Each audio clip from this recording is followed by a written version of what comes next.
Hello and welcome to another Atypical Philosopher Frontline update for the 16th of December 2022.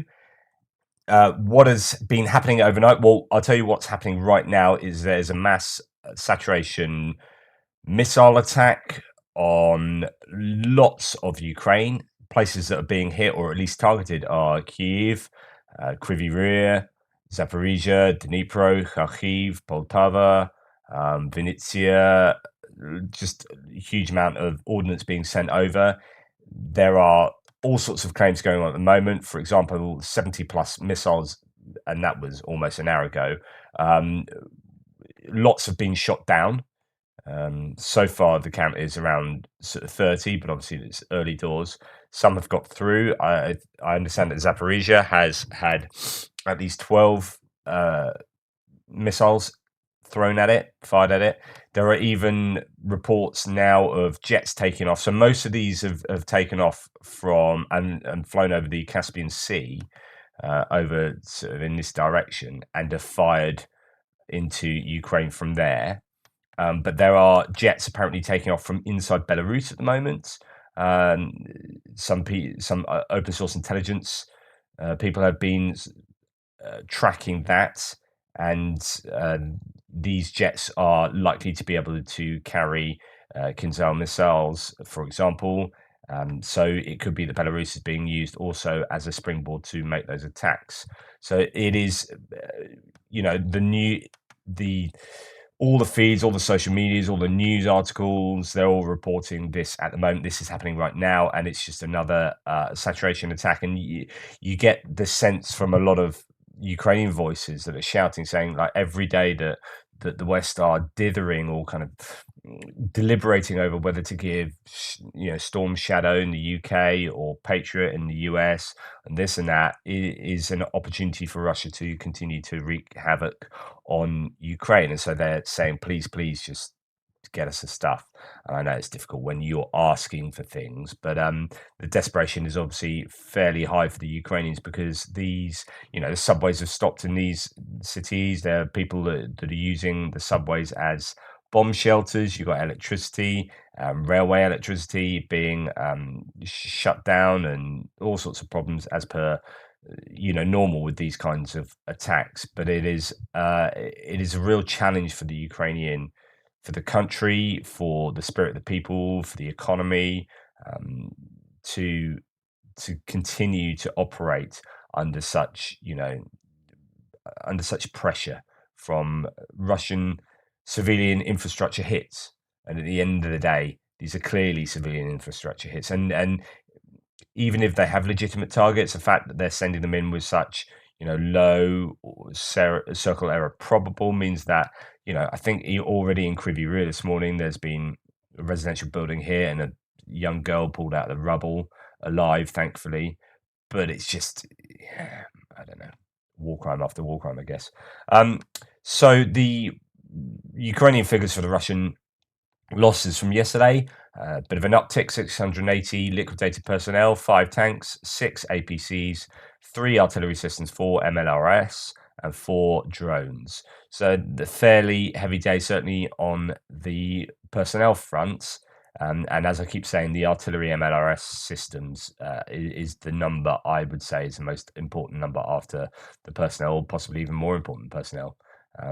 That's, if you think about Bakhmut, the damage being done to the Ukrainians in Bakhmut is predominantly artillery systems. Then there are a lot of ground troops as well, obviously. A few other bits of news: medical facilities and morgues in Melitopol are overflowing with Russian casualties. The Russian invaders are transporting corpses and evacuating wounded to temporarily occupy Crimea. We've already heard that hospitals in Luhansk and Donetsk are suffering in terms of running out of space for the amount of wounded. Just below there's some video footage, I won't show it to you, but of just a pile of Russian bodies that the Russians have collected themselves near some trenches. It's reminiscent of sort of World War I stuff. Unconfirmed, another huge blast at a Russian base in Luhansk. It seems Ukraine has got some very good intel in recent days. This is reportedly from Irmina, about 20 kilometers east of Bakhmut. which is in the neighbouring Donetsk region. Let's just give you an indication of where that is. So that is just there. It's actually fairly close to Avdivka, which has had a number of HIMARS hits recently. Alchevsk has also been on the target list for some time.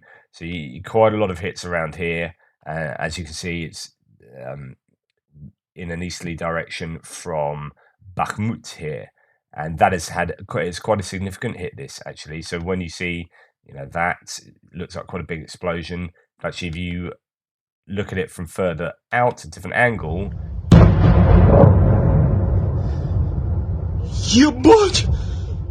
It is a big old hit. So something significant was.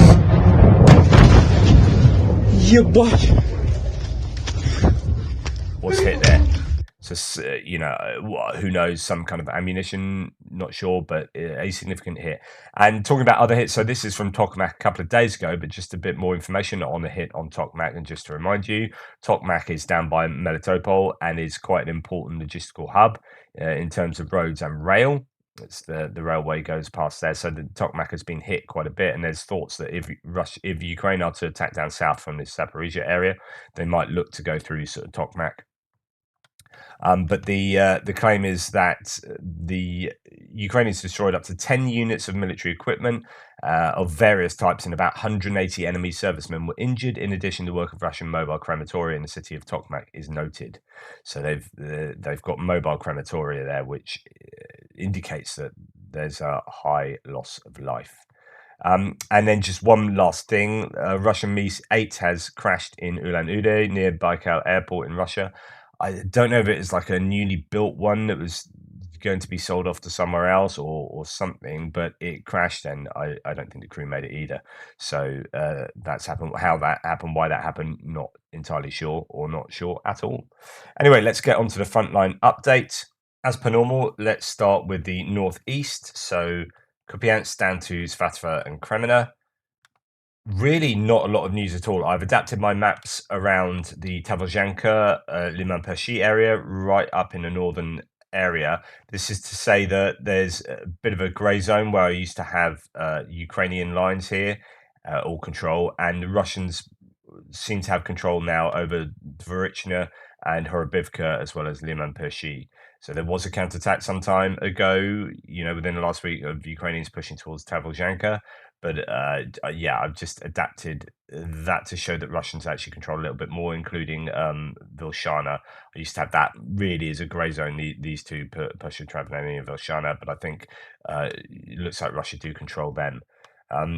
But what do we know? Well, as we come down, there have been repelled attacks of the Russians have repelled a Ukrainian attack towards Sofivka, which is just sort of northwest of Svatove, sort of northwest. And the usual, Kuzmivka, Novoselivska, still a really important area for the Ukrainians to gain, because this is kind of like a key to further advances towards Svatove. So until they can take Kuzmivka, Ukrainians will find things difficult, and the Russians are really well dug in there. They are defending that very well. Other than that, just the usual, just repelled attacks. We've got Chervonopepivka, Ploshchanka on the map again. Not really much to report. There was reports yesterday about the Ukrainians' general staff saying they're 1.5 kilometers from Dubrova, yet this was an area they were claiming to control before, so it's just quite unclear of exactly what's going on here. There was evidence previously that they controlled Kuzmyrna, just to the east of Dubrova, but I don't know at the moment. There seems to be conflicting reports coming out of here. I just have to wait and see, I guess. There are positional battles in Bilorivka, apparently, according to Russian sources, and it makes me wonder whether things are quite positional up here, north of Kreminna.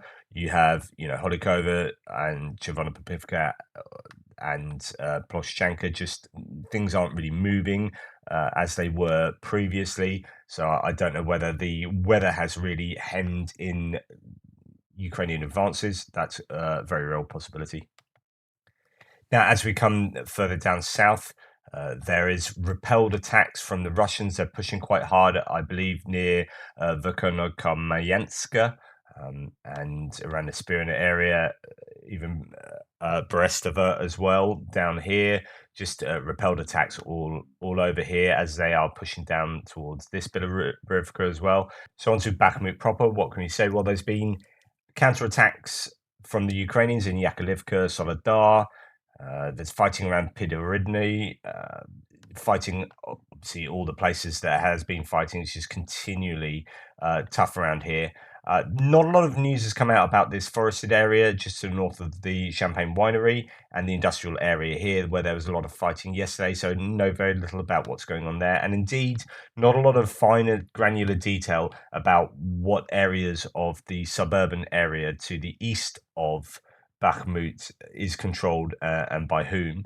What I am aware of, and I've changed my map accordingly, is that, and this I think happened yesterday, I didn't report it, I wasn't 100% sure, but it seems like the waste sorting plant has been recaptured by the Ukrainians. And this is actually quite an important place because you get the visuals over the eastern suburbs to the north of that plant, but also over this rubbish dump here and the flat ground out here towards the aggregate. So this is quite an important position for the Ukrainians to hold, and that will be useful for them going forward. Other than that, not a lot of finer detail around the fighting there. There is quite a lot of claims about what's going on in Opitny. So NOR reports here says that Russian sources claim that the PMT Wagner took 70 to 80% of the Yakovlivka, which is interesting because they were claiming they were clearing it out for a couple of days, which is to say clear out the booby traps and mines, which means that they control it. And now it seems that they control 70 or 80% of it, which means 20% of Yakovlivka is under Ukrainian control. So let's just have a little look at that. I've changed my map to represent that. So Yakovlivka up here, we have Russia now controlling most of it, but not all of it. And in fact, the fact that the Ukrainians have a foothold in Yakovlivka is really important. And just, we should always treat the claims of the Russians with some degree of skepticism. And here's just another example of that. Heavy fighting in the eastern outskirts of Bakhmut. Yes, there are reports that the Ukrainians managed to counterattack south of Bakhmut and pushing the Russian forces back in that axis considerably. Around Opitny, it is mentioned that Russian forces had to withdraw several hundred meters, waiting for more confirmation, but very little positional footage comes out due to strategic threat, of course. So that's interesting. Around that area, so this is just to let you know, we are moving now down south. So it could be that the Russians have been pushed back several hundred meters from Opitny as the Ukrainians, because the Opitny and Klishchivka are super, super important. These are the key, absolute key to the defense of Bakhmut certainly from the south. Because if Russia can fight through Klishchivka, and if they can take Opitny, then they can obviously go straight up the main road into Bakhmut, and they can also flank Bakhmut and have fire control through Klishchivka of the highway coming into Bakhmut. And so these two places are super, super important. They are the key to Bakhmut really from the south. There are various claims. So there are claims that the Russians make claims that they have some strongholds now that they've taken to the west of Avdivka. So Avdivka is a tiny sort of settlement here with no name, certainly on Google Maps, and to the west of Kupiansk-Svatove-Kreminna. So somewhere around here, the Russians are claiming to have taken some footholds in this sort of grey zone. In the meantime, there are claims that the Ukrainians are pushing back or counterattacking at least, Opitny, and then possibly sort of north of Klishchivka as well. And some claims that they are attacking towards Ozherenivka through Alexandro Shutayny, or pronounced something like that. So there is lots of fighting going on in this area, is what we can conclude. There are reinforcements in Touretsk to resupply the Ukrainians in this area. Riba has quite a lot to say on lots of stuff like that going on. In the northeast, Wagner assault groups are attacking the strongholds of 128th Mountain Assault Brigade and the 57th Motorized Brigade in Pidorodna. To support defending troops, 60 mobilized men were sent from Bilahora to the combat zone. The AFU 3rd Company 28th Brigade command post in Belahora received several armored vehicles, and we've seen some footage of some armored vehicles going into this area, but I didn't know exactly where that was. So Belahora, just to let you know, is here, just to the west of Kupiansk. It's really so there's I'm not going to read it now, but it's a super interesting thread about how strategically important Bakhmut actually is. So some people, and I've said this before actually, that it seems to have limited importance intrinsically, Bakhmut, but it seems to be this big PR win that Russia won. Well, actually, John Helen here talks about how it is important for a whole bunch of reasons. He talks about three main reasons.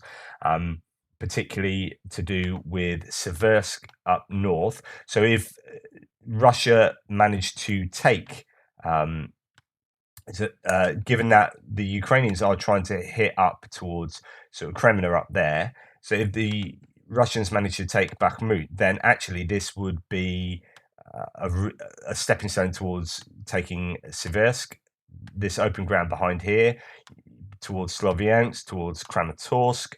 And actually, it's quite an important hub itself. So if Russia owned that or controlled that, then they would have probably control looking something like this. And this then starts becoming a useful logistical hub again. But it's also a key to unlocking these lines of defenses that are behind there, Chasiv Yar, and then Toretsk and New York down south. So it does seem to have some tactical a strategic use greater than what a lot of people are giving it credit for. Another interesting point that is often made, and he makes it as well, is that Donetsk has been struggling for water supply, a bit like Crimea, as the Ukrainians have been able to sort of shut off water supply to some degree. Well, this canal is very useful for that, and so to get control of this canal for the Russians would be very useful for their fresh water supply. So lots to consider around Bakhmut, lots going on. A bit of a fog of war compared to the day before when we had loads of information. There is a lot of information, but it seems like it's settled down. It's a bit more static. And I'm waiting to hear just a little bit more about these eastern suburbs, see what's going on there. What I will, before I move on to further down south, I will talk to you about what Rybar says here, which is just fascinating. So Wagner units are fighting the eastern part of the city, eastern part of Bakhmut in the industrial zone and in approaches to the city. Fighting continues in Makismienko Street and Pervomaisky Alley. Ukrainian grads indiscriminately shell areas of Russian advance. 60 mobilized Ukrainians arrived in the city. But the Ukrainian command this is hilarious, has no concern for Bakhmut's housing, let alone the lives of local population. Local residents are openly called separatists and orcs, who, according to Kyiv authorities' ideology, are fundamentally not worthy of mercy. This clip shows how neighborhoods in Bakhmut are destroyed during clashes around the city. There is not much room to deploy equipment in urban conditions, and when AFU artillery fires directly from built-up areas, counter-battery fire cannot avoid hitting nearby buildings. So they're blaming these buildings in Bakhmut being hit by Russian artillery on the fact that there are Ukrainians there defending it. Video of Ukrainian fighters in Bakhmut operating MLRS from Residential Street, launched with firing near an unfinished mosque located near the Industrial College in the western part of the city, on Studentskiska Street. And what they're basically saying here is that, oh my goodness, they have no concern for the buildings and the residents of these of Bakhmut in this case. And it's like, what rank hypocrisy. So if you remember yesterday, I showed you this video footage of a tank in Maryinka, a Russian tank, showing absolutely no concern for buildings at all because it fires at buildings. But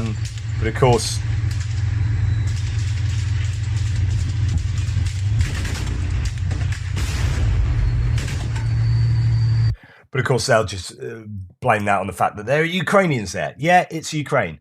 Of course, Ukrainians are there. And then you talk about Mariupol. You say, really, do you have no self-awareness? Like, do you not understand what happened at Mariupol? Do you not understand what happened at Lysychansk and Severodonetsk? Goodness me. Are you telling us you're literally in the middle of sending over waves and waves of missiles into residential areas right up and down the country? You're taking out critical civilian infrastructure. How dare you? How dare you say stuff like this? No concern for Bakhmut's housing, let alone the lives of the local population. Russia's actions this morning of 70 plus cruise missiles and whatnot is a complete contradiction of what the Russians are saying. It just it annoys the heck out of me. Anyway, there you go. So what's interesting is we come down south, not a lot of news from anywhere, and in fact, no news from Avdivka at all. I've no news of Opitny, Vodjanye, Pervomarsky, Pisky, nothing. It all seems to be about Maryinka. Now, Maryinka is interesting because, on the one hand, yesterday the Russians said that they own 80% of, or they control 80% of Maryinka, and on the other hand, they don't because they're still fighting in the middle. In fact, there are some claims, and I've moved my map accordingly. There's some claims that Ukraine have taken back an area just to the north here. This is school number 2, and in fact, it might be that this grey zone can stretch further back here. That the Russians aren't fully in control of something like this, and in fact, the Ukrainians might even have a little bit of control on this somewhere down in the south here. I need to have a look at a few different sources to confirm that, but it certainly seems like Maryinka is not 80%, 70 to 80% controlled by Russia. Sources report that Ukraine controls more than half of Maryinka. Russians have been pushed out of the center somewhat. The road to Krasnoyarivka is under control. So this is this road that I talked about yesterday that seems to be on Russian control. And to be honest, like, it's so close to the front line anyway, I'm not sure how much use that road would be anyway.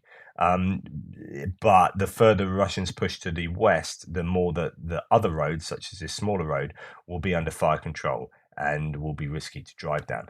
But the idea that Maryinka is 80% controlled by Russians is absolute nonsense. It is tough and it's horrible, and that video footage I've just shown you is testament to the fact that things are not easy in Maryinka, and it is pretty apocalyptic. Now, as we come out of Maryinka, there are claims that the Ukrainians have repelled attacks of Russians around Pobjeda, Novomykhailivka again. It seems like that is a favored target for the Russians. As we come further down south, there's Pavlivka, fairly quiet around there still. The Institute for the Study of War says that the Russian Ministry of Defense claimed that Russian forces destroyed Ukrainian sabotage and reconnaissance groups near Pavlivka. And there's just routine indirect fire right across that line. So, to be honest, out of here, as we come right across here, very little news, even, Velika Novosilka and Neshkuchne that we've heard quite a bit about last few days, nothing coming out there. And Kherson is very quiet. It seems unlikely that there's going to be some kind of major assault going on due to the river being there in the Kherson region. So it's all about shelling around there. No map changes after heavy shelling. Most of Kherson was left without energy, so Kherson is still getting very heavily shelled. That's the city itself. Ukrainians have hit the Russian FSB bases in Zalizhny Port and Novotroitsky on the right bank of occupied Kherson. Let me just give you some information about that. So first of all, Zalizhny Port is here, down south of Holopristan. And there's an FSB base. There's another FSB base hit, I think, in Skadovsk.